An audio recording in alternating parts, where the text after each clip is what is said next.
Sinbad जहाज़ी का पहला सफ़र। Sinbad ने कहा, मेरे वालिद बगदाद की एक सौदागर थी। उनके मरने के बाद मैं बहुत दिन तक फजूल खर्ची करता रहा।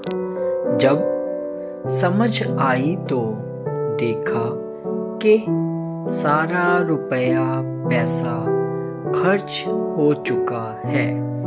बहुत पछताया और मैंने जाना कि ये जो अक्लमंदों ने कहा है गरीबी से मौत बेहतर, वाकई सच है। जो थोड़ा बहुत माल बचा था वो सब मैंने बेच डाला और मुल्कों के सफ़र की ठान ली। सौदागरी का सामान और कुछ सफ़र की ज़रूरत की चीज़ों खरीदी और सौदागरों की एक जमात के साथ एक जहाज़ किराए पर लिया और हम बसरा के लिए रवाना हो गए। समुंदर का सफ़र करते हम एक जजीरे में पहुंचे। जजीरा क्या था? जन्नत का एक बाग मालूम होता था। घने घने दरख्तों की शाखें हवा में अंगड़ाइयाँ लेती मालूम होती थी। लहलहाती हुई बेलें उनके गले का हार थी। किसी टहनी में भंवरे की गुनगुन, किसी में शहद की मक्खियों की बिनबिनाहट अजब समा बांध रही थी। फाख्ताएं लिबास पहने कू-कू की सदाएं दे रही थी। फूल हंसते पड़ते थे। उनकी भीनी भीनी खुशबू मस्त किए देती थी। गर्ज जहाज ठहराया। सब लोग जजीरे में उतर गए। जजीरे में पहुंचकर उन्होंने चूल्हे बनाए, उनमें आग जलाई और मुख्तलिफ कामों में लग गए। कोई पकाता, कोई बर्तन कपड़े धोता और कोई सैर करता। सब लोग खाने पीने और खेल कूद में लगे हुए थे। इतने में जहाज के मालिक ने जहाज पर खड़े होकर आवाज दी, ऐ लोगो, जल्दी करो, जहाज में सवार हो जाओ, देर ना लगाओ, अपना सामान छोड़ दो, जान लेकर भागो।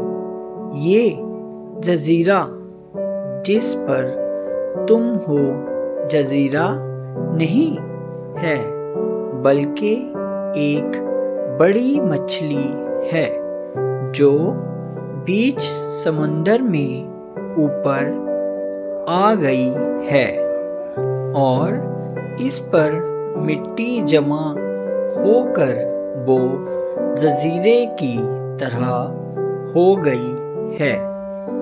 इस पर दरख्त उग आए हैं। जब तुमने इस पर आग जलाई तो इसकी गर्मी से वो हिली। अब वो गोता मारने वाली है। इसने समंदर में गोता मारा तो तुम डूब जाओगे। इसलिए अपनी जान बचाओ वरना मर जाओगे। सब लोग जहाज पर सवार होने के लिए दौड़े। बाज तो जहाज तक पहुंच गए और बाज अभी पहुंचने ना पाए थे कि जजीरे की हरकत हुई और वो और उस पर जितनी चीजें थीं सब पानी में डूब गईं और ठाठे मारता हुआ समुंदर ऊपर से मिल गया। मैं भी उन लोगों में था जो जहाज पर ना चढ़ सके। मेरे हाथ लकड़ी का एक बड़ा तख्ता आ गया। मैं उसे पकड़कर उस पर सवार हो गया। इस तरह मैं डूबने से बच गया। जहाज वाला जहाज लेकर चल दिया।